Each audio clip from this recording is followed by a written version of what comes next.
Nós estamos conversando hoje com a jornalista multimídia Stephanie Sander.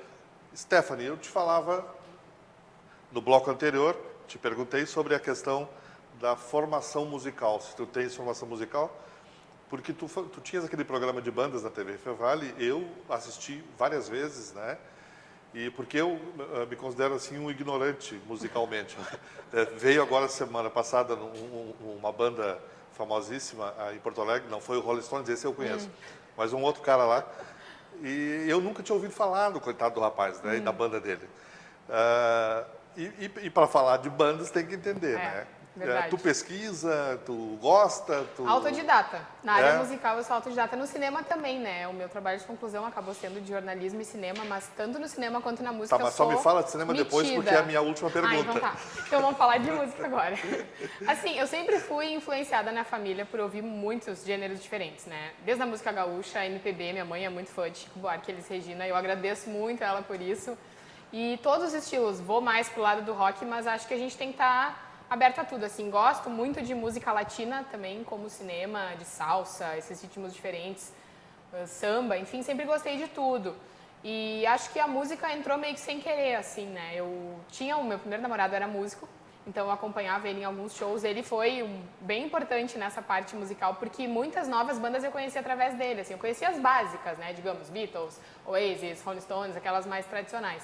Mas a partir de uma procura, a gente começava a ouvir músicas diferentes. E isso acabou influenciando a minha procura por bandas diferentes para o programa, né? A gente teve já, quando eu fazia o Tocaí, blues, jazz, mais rock, que é aqui da região mesmo, mas sertanejo também. Então, claro, eu pesquisava bastante antes, mas sempre gostei. E hoje tenho o hábito, assim, troco muita informação com os meus amigos. Tenho muitos amigos músicos, assim, né, que tocam, não em bandas, mas em casa mesmo, gostam de procurar sons novos e a gente vai trocando dicas. Agora mesmo à tarde vindo pra cá, tava falando com o Thiago Moller, o Neno, e achei uma banda nova inglesa, dá uma escutada, que era uma banda com um violino junto, com um cello, e aí a gente vai trocando referências e eu vou me desbravando, assim, essas bandas que eu não conheço muito, mas é tudo de metida mesmo. Tá. Não tem nenhuma formação musical. Até gostaria. Cheguei a fazer aula de bateria, viu? Bateria? Pro desespero dos meus pais, né? Mas aí eu desisti antes de comprar uma bateria para pôr na sala de casa. Tá bem. Voltando ao jornalismo impresso, eu vi no teu currículo que tu fosses direto para um jornal da capital, o jornal Correio do Povo, né? Sem experiência nenhuma. A maioria dos jornalistas daqui da região, especialmente os de Novo Hamburgo, eles passam pela escola NH, né? Ou passaram pela escola NH. Né? O jornal NH sempre foi a faculdade de muitos, a porta de entrada de muitos dos nossos jornalistas aqui. E brilhantes jornalistas que hoje estão no Grupo RBS, e, enfim, em outras emissoras e em outros jornais de grande porte. Tu não foste convidada, não teve oportunidade? Por que foi direto? Como, né? Como foi direto? Foi bem curioso, assim, eu não tinha nenhuma experiência, mas na época, depois que eu saí daqui da TV, eu fui para a Rádio ABC. Foi minha primeira passagem pela Rádio ABC como produtora e repórter do trânsito.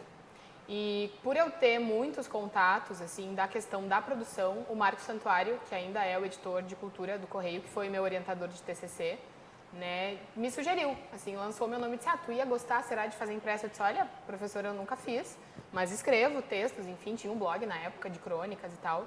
Acho que eu consigo, porque pra ser... Blog? Tu fosse blogueira também? Fui blogueira, mas um blog meio de vivências pessoais, assim, que vinha, eu ia lá, escrevia e não era muito de opinião, né? Hoje são mais os opinativos mesmo. E aí ele disse, não, porque pra ser correspondente do Correio, na época o Alisson, que depois foi repórter da Zero Hora, que começou no NH, se não me engano, ele estava saindo para ir para o mestrado, então abriu a vaga e ele disse, tem que ser alguém que conhece a região. Eu acho que tu tem potencial para fazer. Qualquer coisa a gente vai afinando o teu texto. E aí, então, eu fiz um teste, escrevi algumas matérias, mandei, elas gostaram e comecei, assim, nunca me esqueço, a primeira matéria que eu fiz como correspondente foi uma manifestação que fechou a BR, perto da Unicinos, né, em função dos moradores lá de São Leopoldo, quando não tinha o viaduto ainda, porque eles não tinham mais a sinaleira e não tinham como passar de segurança. Então, eu fui, fiz as fotos, fui sozinha de carro, escrevi o texto e, claro, é aquela coisa de que Nos primeiros meses, anos até, eu acho, no primeiro ano eu demorava 1 hora para escrever uma matéria. Hoje eu faço, às vezes, 5 numa tarde, né? Porque eu pego mais de 25 cidades. É Vale do Caí, Vale do Paranhana e o Vale dos Sinos. Não é fácil, né? Mas eu nessa altura gosto tu bastante. já Assim. conseguiu estabelecer uma rede de informantes, sim, fontes, de contato, sim. contatos E outra, né, Deja, como tu comentou, o NH, eu acho que os jornais dos municípios, por menores que eles sejam, eles sempre têm alguma notícia factual. Então, por exemplo, eu não vou todos os dias a Dois Irmãos, mas eu costumo ler o Diário, que é um jornal lá da Encosta da Serra. Montenegro tem o jornal Ibiá, que é uma grande fonte de informação lá também no Vale do Caí. Então, eu tenho sempre esses jornais e procuro me informar. A esses jornais sim, procuro sempre me informar. Mas eu faço uma parceria bem bacana com os assessores, assim, das cidades. Porque muita gente, infelizmente, os jornais maiores da capital, né, principalmente a Zero Hora, assim, não é querer reclamar, mas geralmente só se voltam para cá quando é uma matéria negativa, né? Isso é bem comum, assim, quando é uma super pauta, o prefeito sendo investigado ou um caso ruim, uma mãe que não teve leito na UTI neonatal para o seu filho, eles vêm. E eu tô sempre aqui. Então eu quero mostrar as coisas boas da minha região, eu não quero ficar fazendo pautas ruins de casos negativas. Então eu busco sempre um projeto diferente de uma prefeitura, um estudante que se destacou em algum lugar. Claro que a gente tem que fazer também as pautas ruins. Acho que tu viu no meu Facebook que eu tive que fazer semana passada dos casos de abuso em Montenegro. Sim. Não tem como fechar os olhos para isso também. Mas eu procuro justamente ter esses contatos mais diretos com as prefeituras para lançar notícias bacanas boas, das cidades. Eu me lembro quando eu trabalhei na Zero Hora no interior, eu trabalhei em Passo Fundo e Santo Ângelo, e por sugestão minha foi criada uma página chamada Pelo Rio Grande. Né? E um argumento que eu usava sempre, que eu usei para convencer a direção em Porto Alegre, é de que na página Pelo Rio Grande, que lá no interior a Zero Hora colocava um calhau, né, um tapa-furo, porque era retirado o anúncio aqui da Grande Porto Alegre e a Zero Hora desperdiçava esse espaço lá, né? Eu disse, por que não usar como espaço do interior? Nós tínhamos as regionais, né, era só alimentar a central uma agenda do interior, positiva, né? De uma agenda positiva. Eu usava justamente isso como argumento. É a única forma das pessoas do interior aparecerem na Zero Hora sem terem sido assassinadas ou assaltadas. Isso. É bem né? isso. E olha, foi um sucesso. Parece que tem até hoje esse projeto chamado Pelo Rio Grande, né? No Correio, a minha página é a região metropolitana, mas aí abrange todos os vales e a gente tem ainda, eu sou aqui da região e tem ainda uma correspondente em Canoas, que faz Guaíba, Viamão, Alvorada, porque são muitas as cidades mesmo, né? Tu pega aqui, Caí e Paranhana, né? Exatamente. Isso. Vamos falar um pouco de cinema, eu sei que tu é amante de cinema, né? Sou. O que tu achaste da última edição do Oscar? Melhor direção para um filme e melhor filme para outro. Né? Eu concordo, viu? Tu concorda? Eu amo o trabalho do Alejandro Iñárritu, que ganhou como melhor diretor. Mas esse filme dele, O Regresso, eu achei muito pesado, assim. Não assisti no cinema, não sei se tu chegou a assistir. Ainda não. Tem que respirar fundo, viu? Porque ele é muito forte. O Iñárritu, ele escreve dramas, né? Os filmes dele, as tramas são filmes pesados, assim. O Beautiful é de um pai que tá morrendo, tem que se despedir dos filhos. Babel também, são várias histórias entrelaçadas. Então eu gosto muito de filme de drama. Mas esse último dele eu achei muito pesado e disse, não merece o Oscar de melhor filme. O Spotlight foi sensacional, que ganhou o melhor filme, eu adorei, assim. Mostra justamente histórias de jornalismo, né? Jornalismo investigativo, Isso. né? E ele é muito... Que desnuda essa questão da pedofilia na Igreja Católica. Exatamente. Né? E o filme é interessante porque ele mostra mesmo o dia a dia do repórter. Não é aquela coisa que ele foi lá, entrevistou e vai sair no jornal no outro dia. Não. Ele mostra todo o tempo que os repórteres demoraram, o trabalho por debaixo dos panos para que isso não viesse à tona antes pelas concorrências, né? Não é um jornal tão grande que divulga, que investiga esses casos, acaba se montando uma equipe e a produção é muito boa, assim, o roteiro em si é muito legal e eu gosto de filmes assim baseados em histórias reais, né?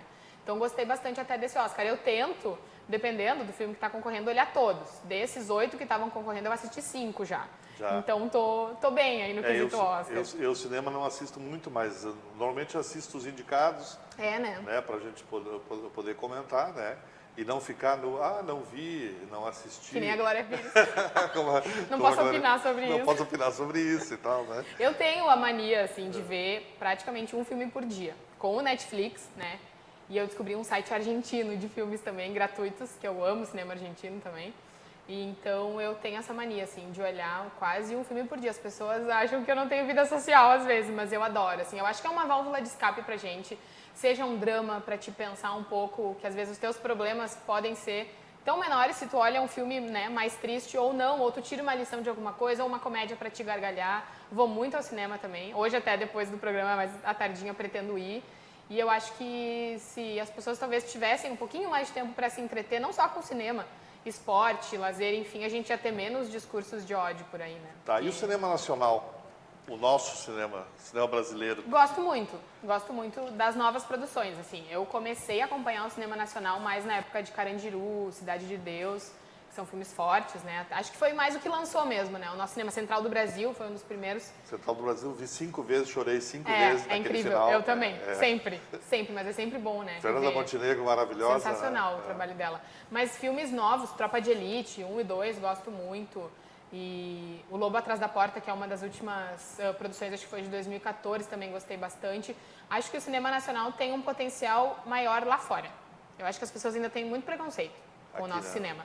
Porque, infelizmente, é mais fácil retratar a nossa violência, né, nas telas. E aí eu faço já uma comparação com o cinema argentino, o quanto é diferente, assim, os roteiros. Né? Os argentinos conseguem fazer, às vezes, tragicomédias mais leves, com assuntos legais. Eu vi um último filme do Ricardo Darín, que é meu ator preferido, essa semana, que é o Truman, que ele tem câncer e ele vai morrer, só que ele tem que se desfazer do Truman, que é o cachorro dele. Então, não é um assunto leve. Mas eu ri o filme inteiro, sabe? E é divertido.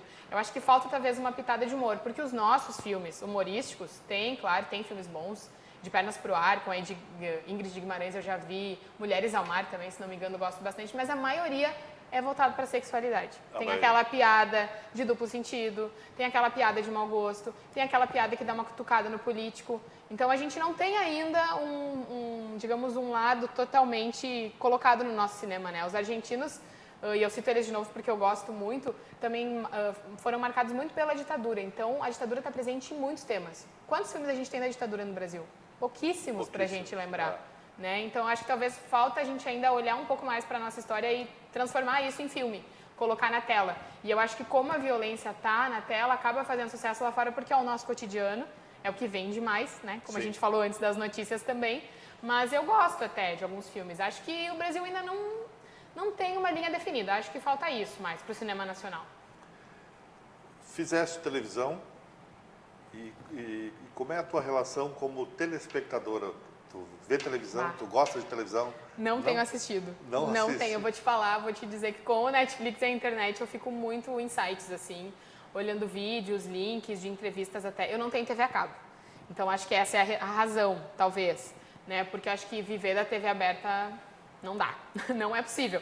Claro, com as notícias sim, mas com novela, até eu olhava, assim, uma certa época, novela. Algumas minisséries da Globo têm sido muito boas.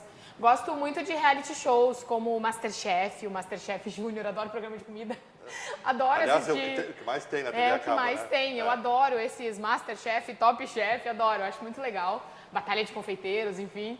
E reality shows, assim, que não são mais tão do lado voyeur como o Big Brother, né? Acho que já deu o que tinha que dar. Mas respeito quem assiste, enfim, mas não tenho visto muito TV aberta, não. Só telejornal mesmo, assim, para ser bem sincera contigo. Eu vivo mais na internet e eu acho que a gente, cada vez mais, precisa ter bom senso para colocar coisas na TV e falta, às vezes, para algumas emissoras, né? Eu não gosto, assim, de coisas mascaradas do tipo, a Globo vai ter uma cena de um beijo gay, daí é um selinho entre dois atores. Então não coloca. Se tu vai colocar aquilo ali que não condiz à realidade, então não coloca. Não cria uma falsa expectativa. Não cria uma falsa expectativa, uma falsa polêmica para falar que exato. estão apoiando o homossexualismo, porque não é isso que a gente vê, né? Sim. Tem tantos atores ainda que, enfim, continuam se escondendo com medo de perder o emprego. Então eu acho que às vezes polêmicas são criadas de uma forma desnecessária. Então eu prefiro não assistir, assim. Stephanie, foi um grande prazer Ai, já acabou! conversar contigo. Eu disse que eu falava muito. Passou rápido. Minha quase afilhada. Quase afilhada. Quase Dindo afilhada. beijo. Eu adorei. Muito obrigado. Obrigada. Tá? Obrigada Te agradeço mesmo. muito por teres aceito o nosso convite. E sucesso para ti na Posso profissão. voltar qualquer dia? Pode voltar. Então tá. Era isso que eu queria. Obrigada, beijo. E nós ficamos por aqui hoje, né, com essa entrevista com a Stephanie. E continue conosco agora assistindo a nossa programação.